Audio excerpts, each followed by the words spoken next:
واحد موجود في الكنيسه وكبر انه على انه يتجوز، يعني سنه عدى شويه، فاصحابه قالوا له ايه يا عم هتتجوز امتى بقى؟ كلنا اتجوزنا وبقى عندنا اطفال، انت ليه مكسل كده؟ يقول لهم بقى مش متحمس، اصل انا مش لاقي بنت كويسه. فقالوا له مين اللي قال؟ ده في بنات ممتازه في الكنيسه، ده في بنت بقى ممتازه شكلا وموضوعا، بس يا رب تقبل بيك. قال لهم فين؟ قالوا له البنت اللي هناك دي، روح اتكلمها وحاول انك انت تفتح معاها حوار كده وتشوف ترضى بيك او لا. قال لهم يعني انتوا متاكدين انها كويسه؟ قالوا له اه هي كويسه، كويسه قوي، بس يا رب ترضى ايه بيك. رايح لها بقى بيقدم رجل ويأخر رجل، مش متحمس. هم قالوا له، هو ما يعرفش، هم قالوا له، عارفين انهم قالوا له يخدم، قالوا له يصلي، قالوا له ربنا ده حلو، قالوا له، فهو ما يعرفش. راح بيقول لها يا فلانه انا بسمع عنك كل خير. قالت له ربنا يعوضك خير، يعني مش فاهم ايه الدخله دي، يعني عايز ايه يعني؟ قال لا ابدا، يعني انا اصحابي بيقولوا عليك كلام كويس. طب يعني خير برضه، عايز ايه يعني؟ قال لها بفكر اتقدم لك. قالت له بس الدخله غريبه قوي، يعني ايه الدخله دي؟ انت ليه محسسني كده انه حد ضاغط عليك عشان تيجي تتعامل معايا؟ قال لها ما هو انا الحقيقه ما كنتش اعرفك يعني، بس بصي هقول لك على حاجه، قبل ما اخش في موضوع التعارف ده انا عندي 4 شروط. قالت له ايه؟ قال لها عندي 4 شروط. قالت له بابتسامه صفرة كده ممكن اخد فكره عن الشروط؟ قال لها حاضر. الشرط الاول انا في الحقيقه واضح وصريح. قالت له يعني ايه؟ قال لها انا مش هضحك عليك زي ما الرجاله بيضحكوا على البنات. قالت له ايوه هتعمل. قال انا اصلا مش بحب الكلام، فما تتوقعيش مني كلام، وخصوصا كلام حلو. انا لا بتكلم حلو ولا بقول اي كلام، فانا رجل صامت غالبيه الوقت وماليش طقطان على الكلام. قالت له الشرط الثاني؟ قال لها بصي هو انا في الحقيقه مش بس ماليش في الكلام، انا ما عنديش خلق اسمع كمان، يعني انا برضو عندي مشكله تانية ان انا ما عنديش المراره اللي تخليني اسمع. فايه هتقعدي بقى تحكي لي وزن البنات بقى وكلام البنات ده، انا ماليش خلق للقصه دي. ابتسمت اكتر. قالت له طب والشرط الثالث؟ قال لها انا نادرا ما اتكلم زي ما انت عارفه. قالت له اه. قال لها بس يوم ما اتكلم ساعات ببقى غلط، يعني اشتم، اقول كلمه بايخه، اتنمر، اتريق. عايزك بقى ما تعمليش بقى شغل الستات وتتقمصي وتزعلي ولازم تصارحني وتجيب لي هديه وانا اسف وحقك عليا، لا نصحى الصبح تعملي لي الفطار وكل حاجه تبقى حلوه ونمشي دنيتنا. قالت له فاضل لك شرط رابع. ما هي اتخنقت، هي خلاص كده جابت اخرها، عايزه تمشيه يعني. قال لها اه بصي يا ماما انا مش بحب اللزقه. قالت له ايه؟ قال لها انا مش بحب اللزقه، يعني انا من ضمن الحاجات اللي مخوفاني من الجواز اللزقه. قالت له يعني ايه؟ قال لها يعني مثلا مش شرط نصيف مع بعض، صيفي مع اهلك وصيف مع اصحابي، نطلع مع بعض مؤتمر، انت في اوضه وانا في اوضه، لما نيجي نتغدى مش هنتغدى مع بعض، اتغدى انا في وقت، وخلينا ننطلق، حتى لما نبعد عن بعض كده جايز نوحش بعض، فلما نرجع بمشاعر قويه. ايه رايكم في العلاقه دي؟ انا راضي ذمتكم، رايكم ايه في العلاقه دي؟ طبعا رفضت. احنا بنعمل مع ربنا كده، احنا عايزين نعمل علاقه مع الله بدون كلام، يعني بدون صلاه وبدون كتاب مقدس، يعني من غير ما نسمع صوته، وبدون اعتذار، مش هنعترف بانتظام ولا نهتم بالتوبه، وبدون ان انا ربنا معايا في اوقات واوقات تانية ايه، يعني ربنا معايا جوه الكنيسه والخدمه لكن مش في الساحل، مش في العين السخنه، يعني برضه قولوا كلام عاقل. اخد ربنا معايا ازاي في العين السخنه؟ لا انا في العين السخنه ببقى براحتي، ولما ارجع بقى بتوب واقعد مع اب اعترافي وصالح ربنا. مفيش تكريس قلب بدون علاقه. انا قربت اخلص. قلت اولا عشان نمشي في اتجاه تكريس القلب لازم الاهداف تبقى واضحه، ولو مش مصدق اسال نفسك سؤال، هي العذراء ظهرت في الزيتون ولا لا؟ ظهرت. الحاجه الثانيه علاقه، يعني صلاه كتاب مقدس منتظم، وده تتابعه مع اب اعترافك بانتظام. الحاجه الثالثه ودي او قبل الاخيره، ودي نقطه مهمه جدا، انه احنا لازم نفهم خطوره الخطيه. احنا عايشين في عالم بيجمل الخطيه لدرجه بقى بيغير اسمها. واحد يقول لي يعني ايه بيغير اسمها؟ ما بقتش خطيه. شوفوا العلم الحديث اثبت ايه؟ ان الخطيه اتاريها مش خطيه، فالكذب طلع حكمه كلام.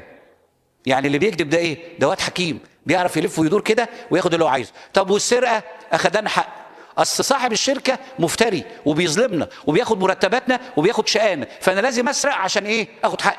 والزنا احتياج جسد، ما انا شاب ولسه ما اتجوزتش وعندي احتياجات ربنا خلقها فيا يبقى لازم استعملها.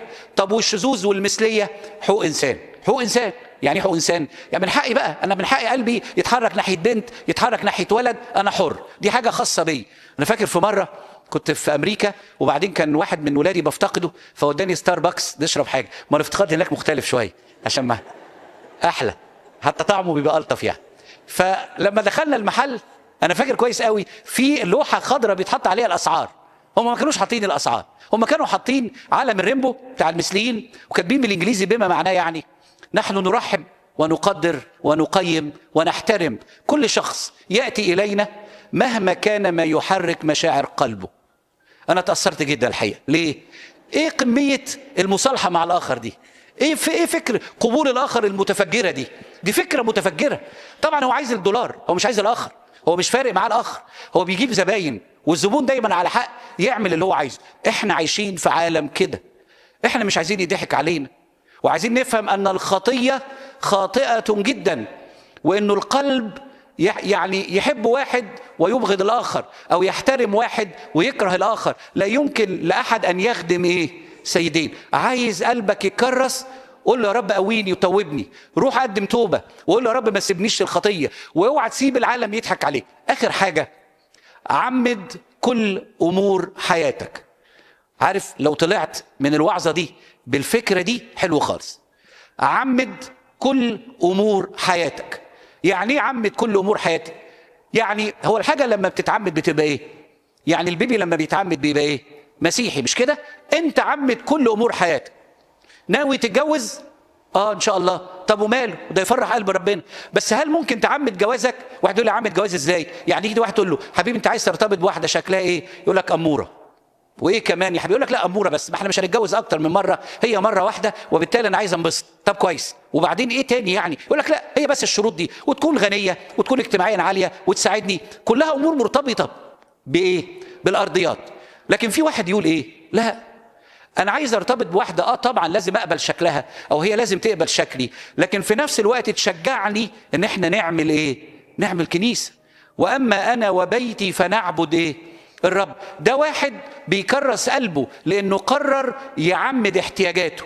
انا هسافر واتفسح، ده يزعل ربنا؟ ابدا ما يزعلش ربنا. لكن هتروح فين وتعمل ايه وتكون مع مين وتتصرف ازاي؟ هي دي الاسئله اللي لازم تجاوب عليها.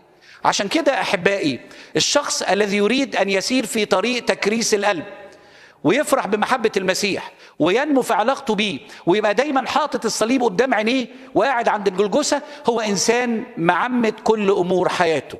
ينجح يدي المجد لله، يشتغل ويجيب فلوس، الفلوس دي منها جزء يروح للخير وهو يستخدمها مع نفسه للخير، يتجوز يعمل كنيسة في البيت، يجيب ولاد يربيهم في مخافة ربنا ويكلمهم عن ربنا ويشجعهم يعيشوا مع ربنا. ده شخص ماشي في سكة تكريس القلب. أنا خلصت 4 حاجات يكرسوا القلب. أولا دوافع واضحة. في إله حبنا ومات عشاننا وبركة حياتنا. في إله جهز لنا مكان اوعى تضيعه. في إله ديان عادل مش عايزين نقف قدامه وإحنا مش تايبين. ثانيا في علاقة منتظمة، في صلاة، كتاب مقدس، قداس، اعتراف، تناول، كل دي تترجم العلاقة. ثالثا الخطية خاطئة جدا، مهما الشيطان والعالم جملها هي خطية وخاطئة جدا. وأخيرا أعمد كل أمور حياتي. عشان أعرف المسيح وكرس قلبي محتاج أمشي في السكة دي. السكة دي بقى هتوصلني لفين؟ أجيب ثمر شكله إيه؟ هفضل مكمل لغاية فين؟ نسيب ربنا ونعمته هو اللي يشتغل معانا. لكن أنا دوري إن أنا أمشي ورا ال4 نقط دول وأركز فيهم وأقول له يا رب أنا عارف إنك قلت كده، أنت قادر فوق كل شيء أن تفعل أكتر جدا مما نطلب أو نفتكر. أنا يا رب بقدراتي ما أعرفش أتكرس لك، أنا بقدراتي وضعفاتي قلبي ملخبط وما يعرفش يبقى معاك طول الوقت، لكن أنا عندي ثقة إنه اتقال عليك يا رب أنت قادر أن تخلص إلى التمام، وأنت قادر فوق كل شيء أن تفعل أكثر جدا مما نطلب أو نفتكر. وربنا اللي حبنا ومات عشاننا وعايزنا نحبه من كل القلب، اللي بنعمله ده هيبسطه ويرضيه ويشتغل جوانا، يغيرنا ويصلحنا وينمينا في محبته ويطلع مننا ثمر 30 و60 و100. ربنا يديني وديكم نعمة ان احنا نعيش عمرنا نسعى لأجل تقريس القلب، لأنه تحب الرب إلهك من كل قلبك، من كل نفسك، من كل قدرتك، وتحب قريبك كنفسك. ولإلهنا المجد دائما.